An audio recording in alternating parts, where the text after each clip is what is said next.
Hey everyone, welcome back to So Arizona. Today I am sharing all of the things that you can start either from seeds or transplants in the garden right now in mid to late November. But first I want to talk about this really cute gardening project that I just got finished with. This is my new herb growing barrel, and I actually have 3 of them. TJ and I visited one of our favorite wineries in Northern California early in the season, and we brought back 4 wine barrels with us, and these were barrels that were old and they were getting rid of, and so we purchased them for a really discounted rate, and we put them into the back of our truck and we brought them back home, and they sat underneath the shade of a tree until we had time to do something with them. So TJ took a couple of them and cut them in half and made these really cute planters for me, and I really like them because the inside of the wood is stained a nice rosy color and the outside is nice and weathered just from the fact that it was used for making wine, which I think is really cool. And so these actually have made the perfect barrels to plant my herbs in. I went to Home Depot just so that I could buy a few inexpensive herb starts, and they had these combination packs that had sage and thyme and oregano, and they were really healthy. And when I was looking at the individual pots, I realized that if I bought these combination pots, I could divide those into 3, and they were a lot cheaper than buying the individual pots. So that's what I did, and I just took my really sharp hori tool and I cut those in half, and then I had herbs that I could spread between all of these tubs. But what I forgot to buy is some flower starts that were big enough to put out in these barrels along with the herbs. So I decided to go shopping in my yard because I have a ton of volunteer flowers popping up right now.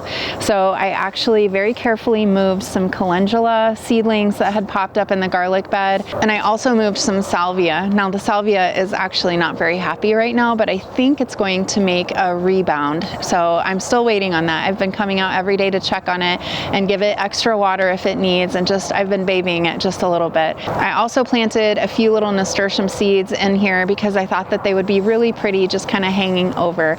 So they're nice little combination planters. So I ended up with 3 of them, and it's in this area that's sort of awkward because it's in between where the garden ends and then just this little pathway between the house and where the garden ends that we walk back and forth to get things out of my stock tank garden. But there's really just a bunch of bare dirt right there, and there's also, of course, Bermuda grass sprouting up everywhere. But our plan is to do a nice little meandering path through there with crushed granite. That'll keep our feet from getting so dirty as we're going from the kitchen to the stock tank garden. And our plan is also to put in a lot of just mounding flowering plants like lavender and salvias and lots of other things that are really fragrant. Rosemary is another one. And our inspiration for this was a garden that we saw when we were traveling in Spain a couple years ago. And we saw this garden that was very informal. It was full of pollinators. It smelled amazing.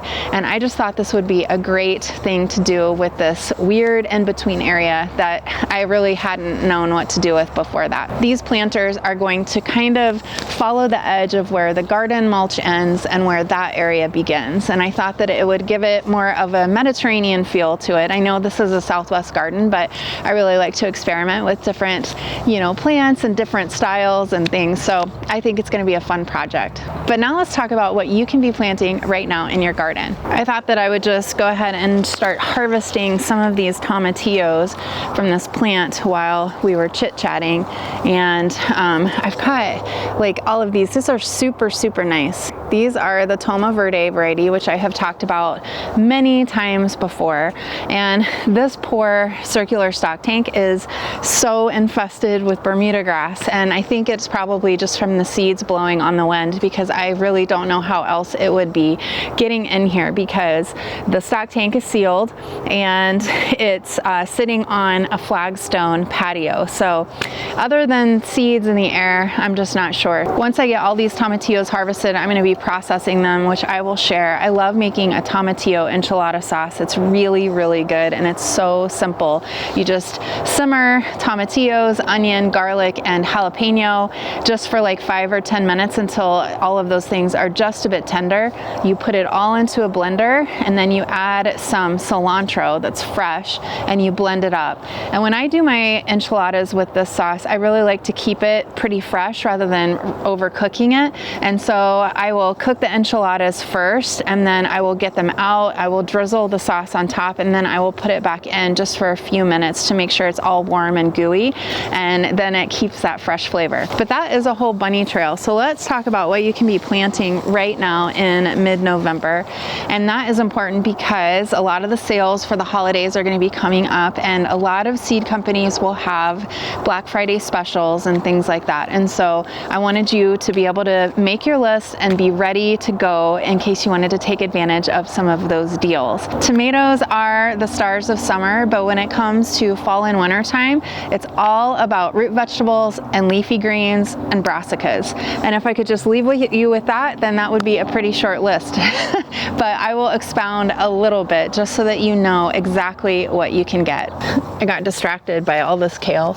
Look how lovely this is. I've got two different kinds of kale that I have put into the stock tank, and it's doing really, really good. I like having a mix. I think it's so pretty to come out and pick a kale bouquet. So I've got several different varieties growing throughout the garden, and it's so pretty to see the curly leaves and the flat leaves and the purple leaves and the green leaves all together. I just love that. But this kale has something to do with what you can plant right now, and that is leafy greens. Any kind of leafy green you can imagine, you can plant right now. So whether it's kale or bok choy or lettuce or Swiss chard or mustards, all kinds of things like that. If it's a leafy green, you can plant it now. So it is high salad season for sure when it comes to the garden, and I'm so excited about that. I think salad greens are so much better when you harvest them from the garden rather than buying them at the store. So even if you can only grow one container or one flower pot full of lettuce, it is so worth it. Spinach is another good one. I don't want to forget that because it is absolutely luscious. Harvesting it fresh and taking it inside, so much better than the spinach at the store. So that is the first thing that you can plant. The next things that you can plant are the brassicas. So things like Brussels sprouts and broccoli and Romanesco and cauliflower and cabbage and collard greens too, which is technically a brassica but also a leafy green, and that is the same with kale too. Some of these vegetables cross over and they belong to two different groups. So you can do all of those kinds of things too. Look how beautiful this giant red mustard is. I don't like the taste so much, but I think it's a beautiful plant. I am going to try it again. I'm going to put it in one of my stir fries over the weekend, I think, just to try it and try to be an adult about it. But so far I have not liked the taste very much. It's just a bit strong for me. It's a little spicy. I like spicy food, but if you don't like spicy food, you might want to steer clear of this one. But it's just got a very strong mustard flavor, and maybe that's your thing. It's not so much my thing, but I'm actually growing this in these stock tanks to try to treat for root knot nematodes, which I've talked about quite a bit. So in the spring, after all of these flower, I'm going to be chopping them up and then topping them with compost, and as they break down, they will release some compounds that is not good for the nematodes, which is what I want. The other things that you can grow are all of the root vegetables, so things like carrots and parsnips and turnips and radishes and onions and garlic and leeks and all of the things that grow underground, potatoes. So any of those things you can also be growing right now. So I am a little bit behind from preparing for the holidays, and I have got some onion seedlings in the house that I will share as I'm planting them in another video, and I've got potatoes to get into the ground. I have another batch of carrots that I want to grow, so I have a lot of things to plant, which is why I am working on clearing out a couple of my last stock tanks, because I like planting lettuces and leafy greens in these stock tanks a lot because they're really close to my back door. I can just come out and grab a few leaves and throw them in a bowl for a salad for lunch or dinner, and so that's really convenient. And it's also nice because I don't have to bend down as much to pick all of my lettuces, and since we eat a couple of salads a day, it's just really nice to come out and just to kneel down and then just to pick things and throw them in a bowl. So it's really, really convenient. I like it a lot. I've got two more stock tanks that I need to clear out. One is that tomatillo bed I was just talking about, and the other is the tomatoes, which is completely overrun with the Juliet tomatoes. So I had done a video a few weeks ago about the mistakes or lessons, I will call them to be a little nicer to myself, that I made in the garden over the last season and even over the last couple of years. And I've got another one to share with you, and that is choosing plants that are not going to get so big for these stock tanks. Now, I had planted these Juliet tomatoes thinking that I could put some tomato baskets around them and that I could keep them under control, but I was sorely mistaken. Those things got so wild and heavy that they actually bent some of my older tomato baskets in half. And those were tomato baskets that really probably needed to be recycled anyway, because they were the old, really small, not very strong kind, and I'd had them for a really long time. So those tomatoes actually did me a favor by folding them up, and now they're easier to put in the recycle bin. I want to show you an example of some of the tomatoes that I'm going to be trying to plant in here in the spring. And I tell you that because it is not too early to order those seeds for warm season either when it comes to all these Black Friday sales that are coming up. So I have a really small petite dwarf tomato variety that's in one of these beds we're going to take a look at next, and it has gotten so healthy now that the cooler weather has come. These are the tomatoes I'm going to be focusing on, along with some other dwarf varieties of vegetables for the stock tanks in the summer. And I tell you that because I want you to be able to take advantage of the Black Friday sales, because it's not too early to order your warm season seeds and just tuck them away for a couple of months, because believe it or not, it's not going to be all that long before we need to start thinking about starting our tomatoes and our peppers and our eggplants inside if we start our own seedlings, because those can be started in December and January, which is just a few weeks away. So I want to share that with you, even though it's not a cool season thing.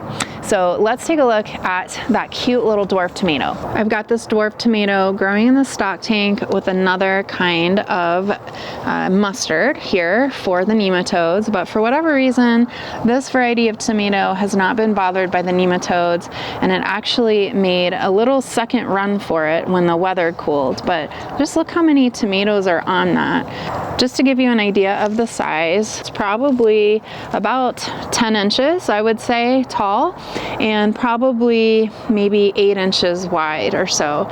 So that would be perfect for a flower pot. But just look at all of these fruits on this. This is the orange hat from Baker Creek, and I have had such excellent luck with this variety. They taste like sun gold tomatoes. They're very sweet and they produce so much fruit, so definitely give that one a shot. This round stock tank full of Juliet tomatoes. They're delicious tomatoes. I'll definitely grow them next year, just not here, because you can't even see that stock tank anymore. They are draped over the side and they are just very unruly. They're starting to get pretty fatigued. I can see they're starting to get these purple tips, you know, and they're getting a little bit yellowed. And I think I'm gonna be able to remove these two because most of the fruits have ripened. I'm gonna harvest the last few, but most of them are finished. Just look at all of these beautiful tomatillos. I cannot wait to make my sauce. This is a pretty short video for me this week. It is a holiday week. It is going to be Thanksgiving tomorrow. So I wanted to wish you all a very happy Thanksgiving. I hope that you get to do exactly what you want to do to celebrate the day, whether it's with family or friends or by yourself, maybe take a nap, whatever it happens to be. I hope it's a happy day for you. I also wanted to pop on just to remind you of all of the things that you can start in your garden right now, as well as to get your gears turning about what you can start for the warm season. Now, I don't know if those warm season varieties will be included in any of the Black Friday sales, but at the very least, even if you order them along with sale items, maybe you can get some free shipping, and every little bit helps. I'm Kara from So Arizona, and I just want to say I am so grateful for each and every one of you, and that I get to share my garden with you every week. Until next time, happy gardening.